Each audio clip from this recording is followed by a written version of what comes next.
that was the dumbest thing I've ever done in a race car. We won this thing. Alrighty, so we're here at Paragon again. Death taxes Paragon. They're the two inevitable things right now in my life. Looks pretty damn good for a hot as shit day. It's like, I don't know, 30 degrees Celsius, 100 degrees Fahrenheit, whatever that is, 90. And it is damn humid. We are in Group 1 and I'm about to get destroyed by the tow truck. No, I'm not. I just got out of the way for no reason. Yes, I was about to get smoked. Seems like it needs a run up or it tips over, so yeah, it's very steep here. The track looks pretty good. They're chucking a bit more water in it. So we're in Group 1, so I'm gonna wait a little bit to get out there in motor heat, so we'll probably go out there and pack it down. You can't ask for a track like that. Like, you can't ask for something like that, anything more than that on a day like today, so credit to them for that. Not too sure how it's gonna go, how long it's gonna last with the heat, because it has been sweltering, but we will we'll give her a go. We drew first group somehow. I don't know, it's just how it works. I don't care where we draw. Pretty heated, a pretty hot group for, but I guess it's sort of evenly distributed tonight. It doesn't look like anything's really stacked. A lot of the guys I'm in the same heat every week with, it seems. But anyway, it is what it is. We'll give her a go and see how I end up.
One good one in, then we sort of got stuck. But that is what it is. I was just happy to get one good one in. Sort of they told me I was first to take a time, and no one went in front of me, so that didn't help our first lap either. So you get 4, but they only count 3 of mine. So anyway, that's just part of it. It is what it is. That puts us second in the heat race. Track shape not really good. It's actually like going to blow up into a nice cushion, and it's got good moisture. It was a little bit greasy in the center of 3 and 4, and a little bit out of 2, but sort of a fine line you had to hit out of 2 there, and you could be on something decent. Anyway, we're not going to really tune too much on this. We always seem to do that, but not do enough. But we'll just have to keep an eye on what the track's doing, because it does have a quick fall off once the moisture gets out of it. So we're going to keep an eye on it and see how it goes. Yeah, well, I'm wrapped with my new helmet dryer that I found. It's just a shitty plastic 12-volt fan. I just throw it there. Happy days. I actually have a lot of trouble with sweating here, as you can see, and my helmet slips inside. So a dry helmet's a happy helmet. Saves you paying hundreds of dollars or building my own helmet dryer. I just found that shitty plastic, probably $5 fan. Is that really good? Yeah. Anyway, let's see how we go in the heat.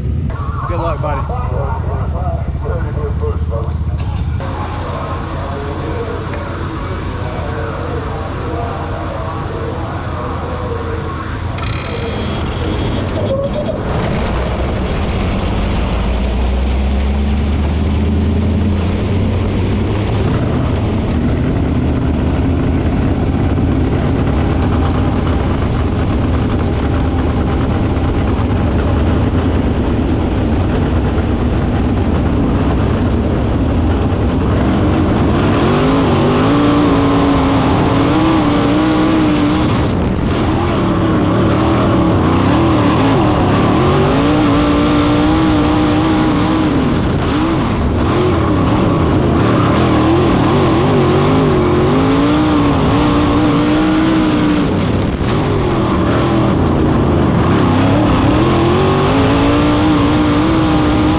to cool it down, 270. It soaked real bad on the way in.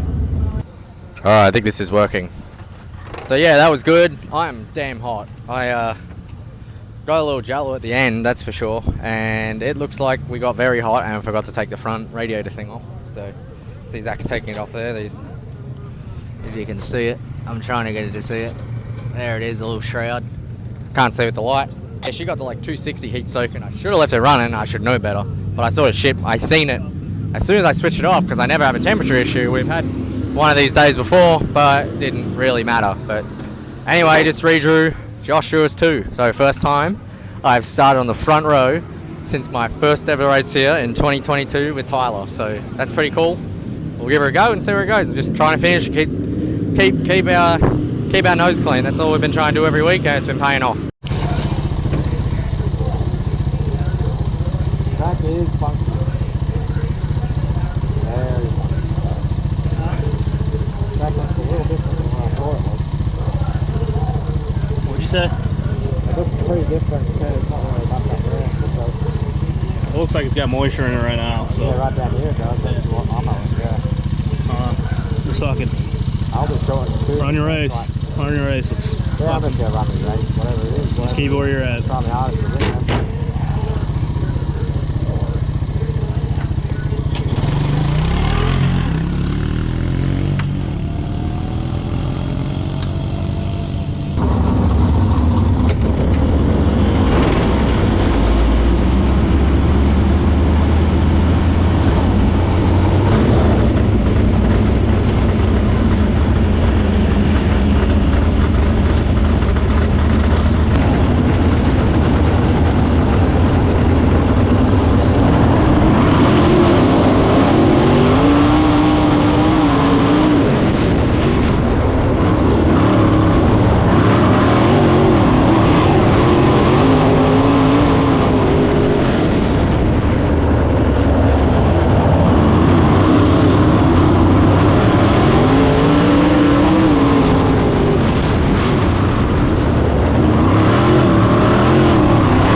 dumbass thing at the end, but anyway.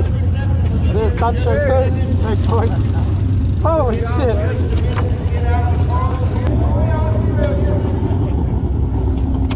Now he's stepping out of the car.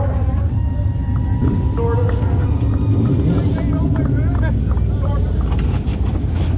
There's the rest of it.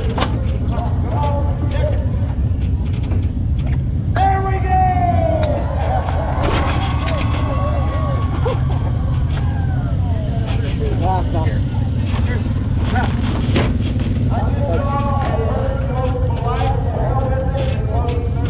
Wow. I think that was the dumbest thing I've ever done in a race car. We won this thing.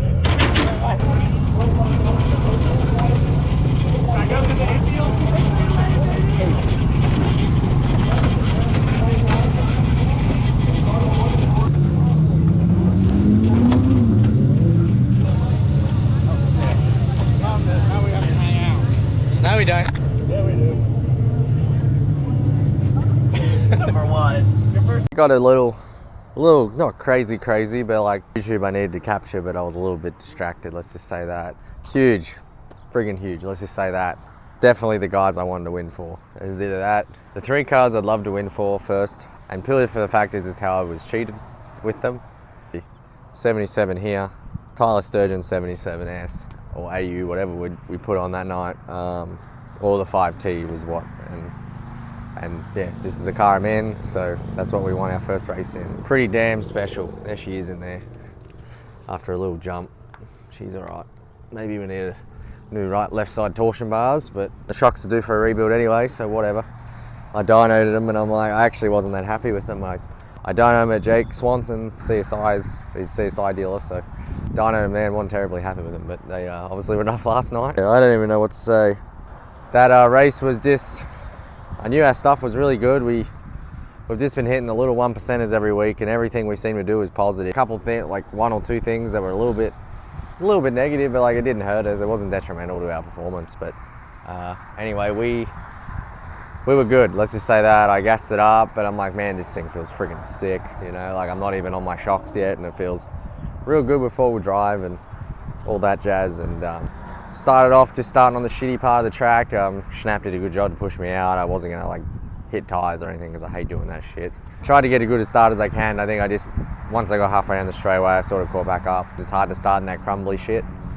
First lap, I tried to do my little middle line, but it was just too dirty, and Ricky got me. But anyway, I just set my mind up, and I'm like, let's just watch these 2 guys break some momentum, and that's pretty much what happened. They started breaking the momentum, and I caught them again, and never let them go, and snookered Ricky. Then yeah, I got Schnapp around the top of 3 and 4, which I was a little surprised about. I hate running the top that end. I hate it so much. Just sketchy as shit. It's sort of, especially how curved up it was in the middle, you sort of curved up, and if you got too much curb, it spat you off into nothing pretty much. And the bottom out of 4 was very good, so it just has to slow down to hit it, and I knew that's sort of what it looked like at the start of the race. I sussed it out, and I sort of sold out and went down there, but it was the right call to do, and it probably made myself a little wider as a race car. It just took away the opportunities to pass, because I was getting such a good lunge off 4, no one could really slide me, and I was sort of sliding myself, and I shut the door on anyone in the 3 there, just running the bottom, so you can open the corner up so much at Paragon.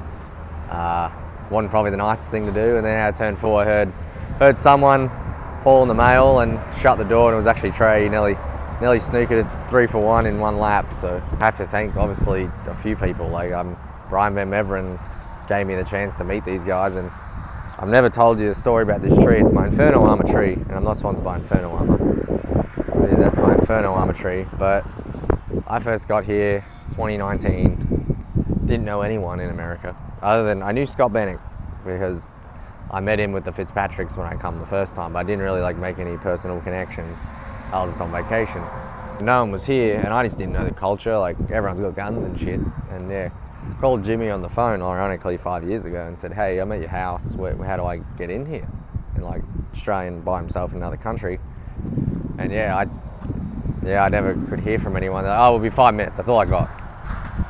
Clean as day, all I got, I'll be 5 minutes. I sat right there waiting. And they're like, why don't you go in the shop?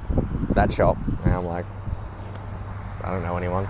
Fun little story there. Like, Wingo's believed in me. I should have got fired twice last year, but anyway. We know you're trying, and who else are we going to hire? So, yeah, they've seen the potential. They believed in me when I didn't believe in myself at some points, that's for sure. Surgeons gave me my big break over here racing. Always thankful for that. They treated me like family. It's just cool. I ran into something and needed something, they're always there as well. And the other one is obviously, yeah, the 5T, the Damings, and they kept me in America, trust me. And then the Thomas family did as well. They were very good, and they gave me my visa and helped me out there as well. Joe was my biggest cheerleader, and I was so happy I won for that, and I had a beer for him, that's for sure. It was a Miller Lite, not a Busch Light, but yeah, they were one of the first to call me. The Swanson, Jake called me, and Austin, and Chris Hogue as well. So yeah, it would have been great to have a beer with Joe over it, but yeah, unfortunately, that's how it works. I'm rambling a bit, but this is a big deal for me. Dedicated my whole life to this. Some would think, oh, you just won a local show at Paragon. I paid $2.5 grand to win too. For anyone in Australia to think, oh, you just won a club show. It's not a club show. So let's just clear that up. It pays more than any sprint car show at a local level there, or at a regional level there.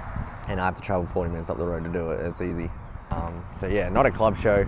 I think non-wing racing here is so damn healthy right now. It's very consolidated in terms of no one can really get sprawled out and cherry pick, even though a couple guys at the out race last night are known to cherry pick, but he didn't get away with it last night, which is good. So yeah, Putnamville had a good car count, so did Paragon, and I said in my interview that Paragon was harder than Putnamville, but then I looked at the field at Putnamville, I'm like, I think both are about the same. Paragon's this really hard place to figure out and race, and it's a lot more racier now, so credit to him for that. How long am I going on this? Paragon's a lot more racier now, so credit to him for that. So freaking racy. Like, we had a bottom and a top, and yeah, you could have the tops if you have the nuts, and if you had the patience, you could run the bottom. I wish my medal was there last night, but it wasn't, but that's all right. Didn't need it. Anyway, what we're doing today, it'll be my next video, is I have to get all my stinky race gear out.